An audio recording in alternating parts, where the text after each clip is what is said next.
7월 17일은 제헌절입니다. 이 제헌절은 우리나라가 일제 36년간의 식민 통치를 마감하고 독립을 한 이후에 우리 국민들, 우리 스스로 법을 만들어서 1948년 7월 17일 날 헌법을 공포한 날, 이 날을 기념해서 저희들이 제헌절로 지키고 있습니다. 왜 굳이 7월 17일 날 이 헌법을 공포했느냐 하게 되면은 그 당시 사람들이 이성계가 조선이라는 나라를 개국할 때 그 개국한 날이 7월 17일이라 우리 대한민국도 역사와 전통 속에 있는 나라라, 그 일관성을 유지하기 위해서 일부러 7월 17일 날 발표했다라고 또 말을 하기도 합니다. 어찌됐든 이 제헌절이라는 것은, 그래서 이 나라는 이제 법에 의하여서 통치되는 나라다, 이것을 선포한 것입니다. 그래서 우리나라는 우리나라 국경일로 제헌절을 삼아서 우리가 아는 대로 3.1절, 또 광복절, 개천절, 제헌절, 그리고 2006년에는 한글날까지 국가 경축일로 지적하여서 저희가 이날을 기념하고 있습니다. 이 국경일이 되었다라는 것은 예전에 저희가 국경일은 다 공휴일로 지정하여서 쉬었기 때문에 이 날들을 기억하게 되는데, 2008년도부터는 이 제헌절은 국경일임에도 불구하고 공휴일에서는 제외가 됐습니다. 그러니까 쉬지 않으니까 이제는 제헌절이 별로 의미도 없고 알아주지도 아니하는 이런 날이다, 이런 생각을 하게 됩니다. 하지만 어쨌든 제헌절은 국경일이라, 그래서 이 나라가 법으로 통치되는 나라라. 여러분, 우리가 이 세상을 살면서 사회를 구성할 때 제일 중요한 것은 법이라, 이렇게 생각합니다. 사람들이 법이 있어야지만 무질서하지가 아니하고 서로 간에 인간 사이에 여러 가지 관계가 형성되어서 평화로운 삶을 살 수 있게 해주는 것, 이것이 법이라는 것입니다. 그래서 이렇게 법이 중요한데, 이제 문제는 또 법이 너무 강조가 되다 보면은 그 삶도 또한 굉장히 피곤합니다. 여러분 아시는 대로 미국이란 나라는 얼마나 민주주의 국가고 법이 발전된 나라입니까? 그런데 법이 그렇게 많이 발전하다 보니까 이 나라는 소송 때문에 살기가 어렵다라는 거예요. 문제만 생기면 무조건 소송을 겁니다. 우리도 경험해봤지만 소송이 얼마나 힘든 겁니까? 법에 호소해서 옳고 그름을 판단받는다는 것은 사실 굉장히 어렵습니다. 그런데 이 미국이란 나라는 그냥 항상 소송이 걸리는 거예요. 소송의 나라입니다. 그래서 이 나라는 어떤 보험까지 있냐면, 우리가 아는 대로 여러분, 보험은 내가 미래 예상하지 못하는 어려움이 생겼을 때 도움받기 위해서 드는 게 보험 아닙니까? 그래서 생명보험도 들고 화재보험도 들고 운전하는 사람들은 자동차 보험도 들고 이렇게 하는 게 보험인데, 미국이란 나라는 내가 언제 소송당할지를 몰라서 그 소송에 대비하는 보험도 듭니다. 여러분, 미국에서 살 때는 이 보험을 들지 않고서는 뭐 하나 하지를 못합니다. 특별히 가게 운영하시는 분들은 이 보험을 안 들어가지고서는 언제 소송당할 줄을 몰라가지고 불안해서 못 삽니다. 이처럼 법조하다 보면은 법에 그냥 사람들이 지치게 된다라는 것입니다. 사실 근데 사람들을 보면은 법을 굉장히 좋아합니다. 우리가 아는 대로 성경에서도 바울사도 법을 좋아했다라는 거예요. 그는 길리기아 다소에서 태어났는데 율법, 법을 공부하려고 예루살렘 가말리엘 문화까지 유학 간 사람이 바울입니다. 지금 말로 표현하게 되면 우리나라 사람이 변호사 되려고 미국 유학 가서 로스쿨 입학한 거죠.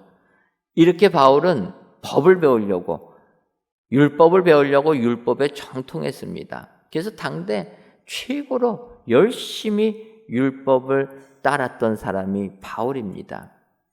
그러다 보니까 예수 믿는 사람들, 그 사람들을 핍박하는 데 앞장섰던 사람이 바울이 되었다라는 것입니다. 하지만 그 바울이 다메섹 도상에서 부활하신 예수님 만난 다음에 고꾸라지지 않습니까? 그리고 나서는 이 율법을 지키는 게 중요했는데 그게 아니구나. 그래서 로마서 10장 4절 보면은 그 바울 사도가 로마서에서 이렇게 표현합니다. 그리스도는 모든 믿는 자에게 의를 이루기 위하여 율법의 마침이 되시니라. 법이 많이 있는데 그 법의 종지부를 찢는 분은 예수님이라는 것입니다. 여러분, 우리가 아는 대로 법은 완전하지 않지 않습니까? 완전하다 생각하고 만들었는데 시간 지나면은 또 바꿀 수밖에 없습니다. 그러니까 법이라는 것은 항상 불완전하다. 완성되지 아니한 게 법이라. 그런데 바울은 예수님은 율법의 마침표다. 하나님의 법은 예수님으로 끝난다라는 것입니다. 그래서 우리가 믿음 생활할 때 예수님만 기준 삼으면 믿음 생활에 성공하게 될 줄 믿습니다. 이런 바울이 이제 오늘 로마서 13장 8절부터 10절에서 이렇게 얘기합니다. 특별히 10절을 보면 사랑은 이웃에게 악을 행하지 아니하나니 그러므로 사랑은 율법의 완성이니라. 율법의 완성이 되는 것이 사랑이라는 것입니다. 법을 완성시키는 것은 법이 아니고 사랑이라. 여러분, 그래서 우리가 그리스도인은 예수님처럼 사랑의 사람들이 다 돼야 될 줄 믿습니다. 바리새인들처럼 법 따지는 사람이 아니라 하나님의 사랑을 따지는 사람, 하나님의 사랑을 추구하는 사람, 그 사랑이 율법의 완성이 된다. 바울이 설명하고 있습니다. 따라서 오늘 귀한 예배를 드리시는 저 여러분들, 율법의 완성이 되는 사랑의 사람이 어떤 사람인가? 이 시간 바울 사도의 권면을 살펴보시고 이 사랑을 그대로 실천하셔서 율법을 완성하는 사랑의 성도님들이 다 되시기를 주님의 이름으로 축원합니다. 그렇다면은 율법에 완성되는 사랑의 삶, 그 사랑의 삶은 어떤 삶입니까? 먼저 사랑의 빚진 자의 삶이라, 이렇게 성경은 말하고 있습니다. 로마서 13장 8절을 보면 피차 사랑의 빚 외에는 아무에게든지 아무 빚도 지지 말라. 남을 사랑하는 자는 율법을 다 이루었느니라. 이렇게 이야기합니다. 피차 사랑의 빚 외에는 아무에게든지 아무 빚도 지지 말라. 빚 지지 않는 삶을 살아라. 이렇게 얘기합니다. 사실 이 구절을 보게 되면 지금 우리가 살고 있는 이 세상은 빚 안 지고 살 수 없는 세상 아니지 않습니까? 오히려 빚을 권하는 세상에 살고 있다. 내 돈 가지고 빚 안 지고 내 힘만 가지고 살기는 너무나 어렵다라는 거예요. 여러분, 내 돈만 가지고 집을 장만하셨습니까? 아무도 내 돈 가지고 집 산 분은 안 계실 겁니다. 돈이 부족하니까 여러 사람들한테 꾸어가지고 은행 가서도 꾸고 그것도 모자라니까 친척들한테도 꾸고 그래서 우리가 집을 사는 것 아닙니까? 그러니까 우리가 기거할 집을 살 때도 빚을 질 수밖에 없는 구조가 우리가 살고 있는 이 세상이라는 거예요. 최근에 집값이 폭등하니까 정부에서는 30년 모기지론뿐만 아니라 40년 모기지론까지도 해주겠다 이야기합니다. 집값을 낮춰줘야지 이자를 갚는 기간을 40년 동안 갖게 해주겠다라는 거예요. 여러분 생각해 보십시오. 40년 빚을 갚으려면요, 내가 30살에 집 사가지고 70세까지 빚쟁이로 살다가 은퇴할 때 죽음 눈앞에 두고서야 빚에서 해방되는 인생이라는 겁니다. 우리가 사는 세상이 이런 세상이라는 거예요. 자동차 살 때는 어떻습니까? 자동차 살 때 내 돈 갖고 그 큰 돈 주고 사는 사람이 어디 있습니까? 다 자동차 할부하는 것 아닙니까? 몇 년씩 할부해가지고 자동차 사고 다닌다는 거예요. 그것뿐이 아닙니다. 요즘에는 신용카드를 권하는 세상이 되었다라는 거예요. 현찰은 잘 받지도 않습니다. 거스름돈 없다고 안 받습니다. 다 신용카드를 합니다. 그래서 코로나19를 지나면서 패스트푸드점 가서 햄버거 하나 사 먹을래도 우리 같은 사람은 어떻게 사 먹을 줄을 몰라가지고, 여러분 키오스크 가셔서 한번 해보셨습니까? 햄버거 사 잡숴 보셨습니까? 그러신 분들은 참 젊으신 분들이에요. 거기에 가가지고 이거 눌러라, 이거 눌러라, 뭐를 넣을 거냐 뺄 거냐, 그거 다 해가지고 주문해서 잡수신다라는 것은 대단한 분입니다. 웬만해가지고는요 주문도 못합니다. 근데 그걸 주문하려면 마지막에 결제는 뭘로 합니까? 신용카드로 해야 된다는 거예요. 바꿔 말하면 신용카드가 없으면 햄버거도 못 사먹는 세상이 되었다는 것입니다. 근데 여러분, 신용카드가 무엇입니까? 신용카드는요 우리들로 하여금 할부 인생 만드는 게 신용카드라는 거예요. 저도요 물건 살 때 무이자 7개월 그러면 얼마나 기쁜지 모릅니다. 저만 기뻐하나? 이자 안 내고 할부로 물건을 살 수 있다라는 거. 그러니까 요즘에는 어떤 물건들은 막 20개월 넘는 무이자도 있지 않습니까? 그러면은 정말 공짜로 물건 산 것처럼.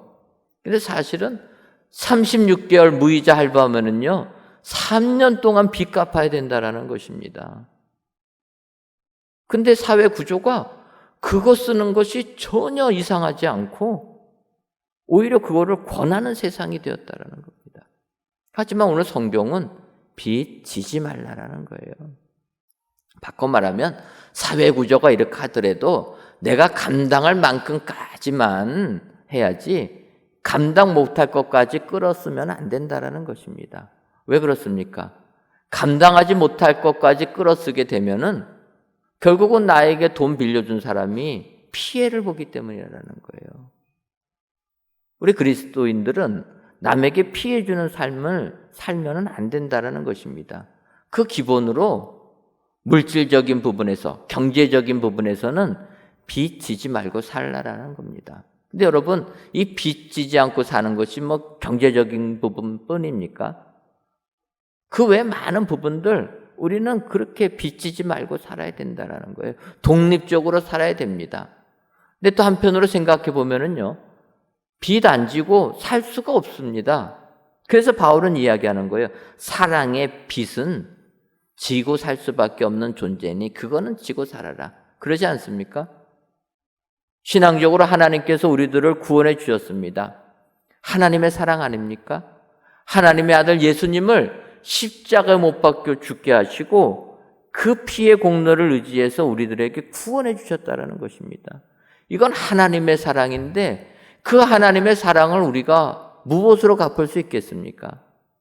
그냥 우리는 하나님의 사랑에 빚진 자의 삶이라. 또 세상적으로도 마찬가지 아닙니까? 우리는 우리 부모의 사랑에 빚진 자가 우리라는 거예요. 지금 우리가 장성해서 내가 세상 모든 것을 다 알 만큼 능력이 있지만 생각해 보면은요, 우리 인간은 다른 동물들과 다릅니다. 다른 동물들은 여러분 쉽게 생각해도 소에서 송아지 태어날 때 송아지 바로 걷지 않습니까? 동물들은 태어나자마자 걷고 뜁니다. 근데 사람은요, 1년 동안 젖을 먹어도 걷기 어렵다라는 거예요. 부모님이 1년 동안 보살펴주지 않고서는 움직이지도 못하는 게 사람이라는 것입니다. 그러니까 사람은 태어날 때부터 부모님으로부터 사랑에 빚진 자의 삶을 살았다. 그것뿐입니까?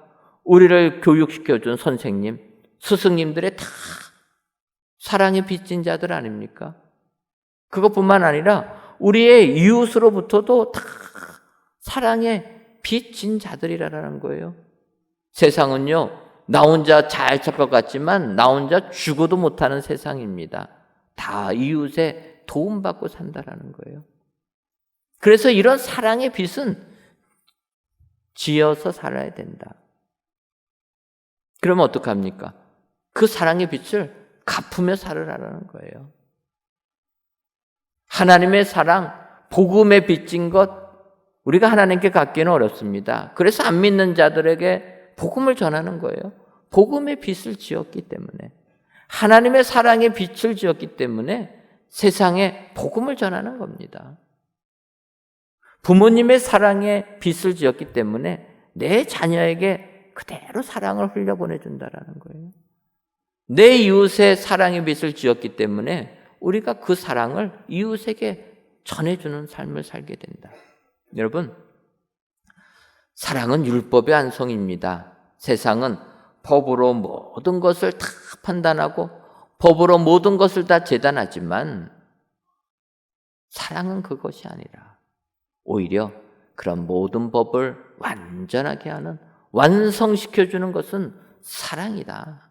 그래서 우리는 그 사랑의 빚진 자로서 그 사랑을 갚는 은혜의 성도님들이 다 돼야 될 줄 믿습니다. 오늘 귀한 예배를 들으시는 저 여러분들, 율법의 완성인 사랑의 삶을 사는 사람은 사랑의 빚진 자다 기억하시고 그 사랑을 내 주변에 다시 갚아주시는 은혜의 성도님들 되시기를 주님의 이름으로 축원합니다. 다음으로 율법의 완성인 사랑의 삶을 사는 사람은 이웃을 자신과 같이 사랑하는 사람입니다. 오늘 보면 로마서 13장 9절을 보면 간음하지 말라, 살인하지 말라, 도둑질하지 말라, 탐내지 말라 한 것과 그 외에 다른 계명이 있을지라도 내 이웃을 내 자신과 같이 사랑하라 하신 그 말씀 가운데 다 들었느니라. 수많은 계명들이 있지만 그 계명들을 하나로 말하면 내 이웃을 내 자신과 같이 사랑하라. 이웃 사랑에 들어있다라는 것입니다. 그런데 그 이웃 사랑은 내 자신같이 사랑하라라는 것입니다. 말로 이웃 사랑을 하면은 이게 잘 개념이 안 잡힙니다. 그런데 내 자신을 사랑하는 것 같이 사랑해라. 그럼 우리가 느껴지지 않습니까? 여러분, 내 자신은 얼마나 사랑하십니까? 내가 만약에 병들었으면은요, 그 병 고치기 위하여서 유명하다는 병원들 다 찾아다니지 않습니까? 병원 한 곳에 가서 진단받지 않습니다. 내 병 낫기 위해서 유명하다는 건 몇 군데는 가서 확인한다라는 거예요. 그리고 그 병 낫기 위하여서 얼마나 조심합니까? 그래서 그렇게 술, 담배 못 끊으시는 분들이 의사 선생님이 술 먹지 마라 그러면요, 그날로 끊습니다. 왜 그렇습니까? 교회에서 아무리 얘기해도 안 끊는데 의사 선생님이 담배 피지 마라 그러면 그날로 끊는다는 거예요. 왜 그렇습니까? 내 건강 지켜야 되니까. 건강해야 되니까. 건강 지키기 위해서요, 그렇게 맛있는 음식도 제한하고 아침 저녁 운동을 한다라는 거예요. 내 건강 지키기 위해서. 사람들은 내 자신을 이렇게 사랑합니다. 그처럼 이웃을 사랑하라는 거예요. 근데 문제는 이렇게 이웃을 내 자신같이 사랑하라 해도 훈련이 되지 않으면 이렇게 실천하는 게 그렇게 쉽지는 않습니다. 최근에 어린 소년이 개에게 물려가지고 그냥 위험에 처해 있을 때 지나가던 택배기사가 그 개를 쫓아내가지고 그 소년이 목숨을 구했다라는 기사가 나왔습니다. 그런데 이제 요즘은 우리가 이런 일들이 벌어지면은 CCTV를 다 보지 않습니까? 그런데 그 사고당한 현장을 그 부모가 CCTV로 보다 보니까 택배기사가 그 개를 쫓아내기 전에 먼저 거기를 지나가는 한 여성이 있었다라는 거예요. 근데 그 여성은 그 어린아이가 개에 물려서 사경을 헤매는데 그냥 지나갔다라는 겁니다. 그러니까 그 부모가 얘기한 거예요. 여성이기 때문에 두려워하고 겁이 나서 지나갔겠지만 용기를 내셔서 개를 조금이라도 쫓아냈다라면은 정말 내 아들이 이렇게 중상은 당하지 않았을 텐데, 그렇게 아쉬움을 토로했습니다. 제가 그 기사를 보면서 나 같았으면 어떻게 했을까? 제가 고민을 많이 했습니다. 우리 찬양대 같으면 어떻게 하셨겠습니까? 내가 거기 지나가는 여성인데 개가 지금 사나운 개가 어린아이를 물어뜯고 있습니다. 그때 여러분들 어떻게 했겠습니까? 그냥 지나간다. 여러분들은 어떻게 하시겠습니까? 그냥 지나간다. 저는 어떻게 했겠습니까? 뒤돌아서서 도망간다. 그래도 그 여성은요, 앞으로 지나가더라고요. 저는 겁이 나서 바로 뒤돌아서서 36개 주랑내 쳤을 것입니다. 자신이 없어요. 이게 그렇습니다. 왜 자신이 없을까 생각해 보니까 훈련이 안 돼 있는 거예요. 그런 게 나섰던 경험도 없고 훈련이 안 돼 있으니까 몸에 배어 있지 않으니까 그런 상황 닥쳤을 때 눈 감고 지나가는 겁니다. 세상은 그렇게 교육시킵니다. 괜히 간섭하지 마라. 너가 피해를 본다. 세상이 워낙 험하고 거짓이 횡행하니까 내가 좋은 의도로 도와주려고 해도 너가 어려움을 당하는 세상이다. 그러니까 관여하지 마라. 세상은 그렇게 가르치지 않습니까? 비단 그 건뿐만 아니라 여러분 한번 생각해 보십시오. 지나가다가 어떤 사람이 강도를 당하고 있습니다. 그러면 그 강도 당하는 그 상황 112에다가 신고하시겠습니까? 신고해야 된다는 건 아는데 과연 핸드폰 들고 신고하시겠습니까? 신고하려고 하다 보면요, 5만 가지 생각이 다 들어갑니다. 내가 신고하면 목격자가 돼가지고 이제 경찰서 끌려가야 될 텐데 경찰서 끌려가는 것 뿐입니까? 그러면 강도가 신고한 사람이 난 걸 알게 되면은 저 강도 또 나를 해코지하지는 않을까? 신고도 못하는 겁니다. 겁이 나서. 이게 우리가 사는 이 세상의 현실이라는 거예요. 훈련되지 아니하면은 우리는 이런 일을 하지 못합니다. 오늘 성경은 이야기합니다. 이웃을 내 자신과 같이 사랑해라. 훈련하면서 내 자신처럼 생각해라. 강도당하는 사람이 내 자신이라면 어떡할 게 있는가? 내 자신처럼 생각하면서 도와줘라라는 겁니다. 그런데 법을 따지는 사람들은, 법조하는 사람들은 아니라라는 거예요. 예수님께서 이 땅에 오셔서 병든 자를 고쳐주십니다. 누가복음 6장을 보게 되면은 예수님께서 안식일 날 오른편 손 마른 자의 그 병을 고쳐주십니다. 그런데 예수님께서 그 병자 고쳐주시는 걸 보면서 서기관들과 바리새인들은 예수님을 고소할 고속거리만을 찾았다. 성경이 얘기한다라는 거예요. 서기관들, 바리새인들 무엇입니까? 율법에 정통한 자들 아닙니까? 이것이 법에 맞는지 안 맞는지 그것만 따진다라는 거예요. 병자가 고통당하고 신음하고 있는 병자의 고통은 관심이 없습니다. 예수님이 안식일을 지키냐 안 지키냐만을 바라봤다라는 거예요. 그래서 예수님 병자를 고쳐주니까 그들이 하는 얘기입니다. 병자는 월요일 날 고치지 왜 안식일 날 고치냐? 너는 율법을 어긴 자라. 그렇게 얘기했다라는 거예요. 그때 주님이 누가복음 6장 9절을 보면 그렇게 얘기하십니다. 예수께서 그들에게 이르시되 내가 너희에게 묻노니 안식일에 선을 행하는 것과 악을 행하는 것, 생명을 구하는 것과 죽이는 것 어느 것이 더 옳으냐? 안식일에는 안식일을 거룩하게 지키는 게 중요한 게 아니라 안식일은 우리에게 생명 주시는 날, 하나님께서 우리에게 생명 주시는 날인데 생명 구하는 것이 더 중요한 것이 아니겠느냐. 사랑을 실천하는 삶이 더 중요하다. 너의 이웃을 내 몸같이 너처럼 생각하면은 너는 내일 고치게 하겠느냐. 오늘 나아야지. 주님이 지적하는 부분입니다. 여러분, 사랑은 율법의 완성이 되는 줄 믿습니다. 세상 법을 뛰어넘어 이 땅에 있는 모든 법을 뛰어넘어 사랑이 법을 온전하게 하는 줄 믿습니다.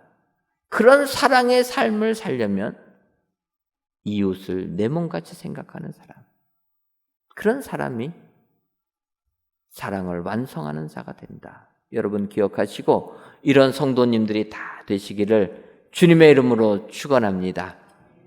마지막으로 율법의 완성인 사랑의 삶을 사는 사람은 이웃에게 악을 행하지 않는 삶을 사는 사람입니다. 로마서 13장 10절을 보면 사랑은 이웃에게 악을 행하지 아니하나니 그러므로 사랑은 율법의 완성이니라. 이렇게 말씀하고 있습니다. 사랑은 이웃에게 악을 행하지 아니하는 것이라. 사실 우리가 세상 살다 보면 나도 모르는 사이에 이웃에게 악을 행할 때가 종종 있게 됩니다. 그래서 우리는 항상 깨어 있어야 된다는 거예요. 이웃에게 불편 주지 않고 이웃에게 상처 주지 않고 깨어 있어야 된다는 것입니다. 그러지 않습니까? 우리가 대화하면서 나도 모르는 사이에 이웃에게 옆에 있는 사람에게 상처 주는 말을 할 때가 얼마나 많이 있습니까? 내 뜻은 그렇지가 않습니다. 내 본심은 그게 아닌데 내가 하는 말을 듣는 그 순간 그 사람들은 상처를 받는다는 거예요. 그래서 우리는 항상 이런 부분에 조심해야 된다는 것입니다. 지금 로마서에서는 이야기하는 겁니다. 사랑은 이웃에게 악을 행하지 아니하나니 그러므로 사랑은 율법의 완성이라.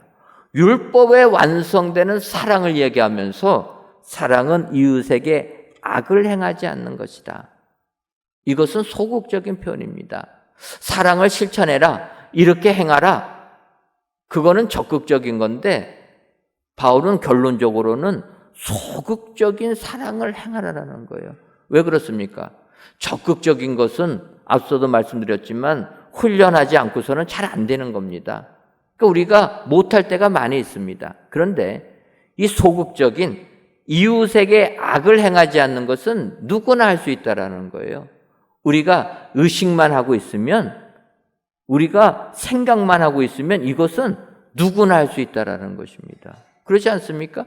이웃에게 악을 끼치지 않는 것은 내가 생각만 하면 되는 거예요. 훈련이 필요 없습니다. 내가 의식만 하고 있으면 이웃에게 피해 안 줄 수 있다는 거예요. 내가 생각만 하고 있으면 이웃에게 배려해 주는 삶을 살 수 있게 된다는 것입니다.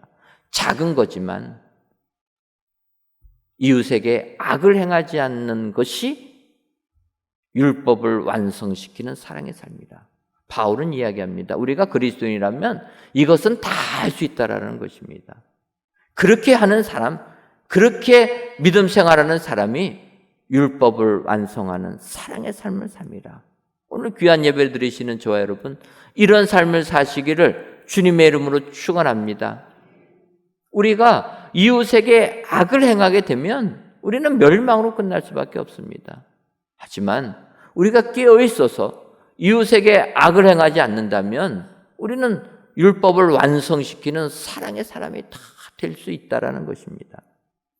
창세기 19장을 보게 되면 롯의 이야기가 나옵니다. 우리가 아는 대로 롯, 소돔과 고모라 땅 비옥하고 풍족하니까 그 땅을 택하여서 소돔성에 거하지 않았습니까? 그런데 예나 지금이나 먹고 살 게 사람들이 많아지면은요, 사람들이 방탕해집니다. 타락해진다라는 거예요. 도덕적으로 타락해집니다. 그러지 않습니까? 지금도 돈 많이 벌면은요, 돈 많이 벌면은 그 가정 행복할 것 같죠? 여러분 행복하신 줄 아십니까? 전혀 아니에요. 돈 많이 번 집 가보면은요, 집안이 더, 말로 하기가 그렇습니다만 집안이 더 어렵습니다. 타락의 타락으로 간다라는 거예요. 소돔과 고모라성 풍족하고 비옥한 땅이 되다 보니까 타락했습니다. 그 타락의 끝이 어디까지 갑니까? 성적 타락까지 갔다라는 거예요. 그래서 소돔과 고모라성은 동성애가 횡행했다라는 것입니다.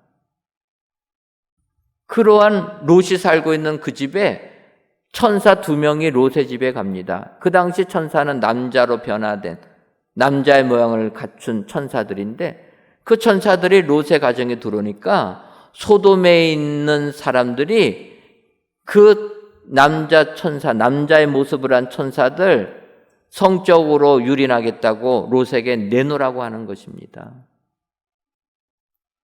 근데 그 창세기를 보게 되면 노소를 불문하고 나왔다고 얘기합니다. 여러분, 타락한 곳에는요, 어린아이들까지 타락한다라는 거예요. 어른들이 타락한 것을 배워가지고 어린아이들도 타락한다라는 것입니다. 소돔과 고모라 성은 성적으로 이렇게 타락해졌다라는 거예요. 동성애가 당연한 것이 돼가지고 어른 아이 할 것 없이 천사들 범하겠다고 요구하고 있다라는 것입니다. 그때 롯이 그들에게 만류합니다. 창세기 19장 7절을 보면 이르되 청하노니 내 형제들아 이런 악을 행하지 말라. 이런 악 행하지 말라고 부탁을 합니다. 그런데 그들은 어떻게 합니까? 타락한 사람들은요, 절제가 안 됩니다. 절제가 안 되니까 타락을 했겠죠. 어쨌든 그들은 롯의 말 듣지 않습니다. 오히려 롯을 밀치고 그들을 꺼내려고 합니다. 그때 천사가 먼저 움직여가지고 롯을 집 안으로 이끈 다음에 그들의 눈이 문을 못 보도록 만들어가지고 롯을 구원해 줍니다. 결국 롯의 식구들 소돔 고모라 성에서 건진 다음에 멸망되지 않습니까? 여러분, 악을 행하는 자는 멸망한다는 겁니다. 오늘 성경은 이웃에게 악을 행하지 않은 사람, 그 사람이 율법을 완성하는 사랑의 사람이라. 악을 행하지 않는 사람이 결국은 하나님의 구원을 입는 자다. 성경이 약속해 주는 줄 믿습니다. 오늘 귀한 예배를 드리신 저와 여러분들이 사랑이 율법의 완성이라 기억하시고 이 같은 사랑의 삶을 사시는 은혜의 성도님들이 다 되시기를 주님의 이름으로 축원합니다. 기도하겠습니다. 하나님, 무더운 초복이 벌써 지난 오늘 이 시간 성전에서 또는 강예배 초소에서 귀한 예배를 드리게 하시니 감사합니다. 이 예배를 흠양하여 주옵시고 모든 예배자들 위해 얼음 냉수 같은 시원한 하늘의 은총이 충만하게 하여 주옵소서. 이 시간 사랑은 율법의 완성이라 라는 제목으로 은혜를 주시니 감사합니다. 율법의 완성이 되는 사랑의 삶은 사랑의 빚진 자의 삶이고 이웃을 자신과 같이 사랑하는 삶이며 이웃에게 악을 행하지 않는 삶이라 말씀하셨사오니 이 같은 사랑의 삶을 살아 율법을 완성하는 저희 모두가 되게 하여 주옵소서. 예수님의 이름으로 기도하옵나이다. 아멘.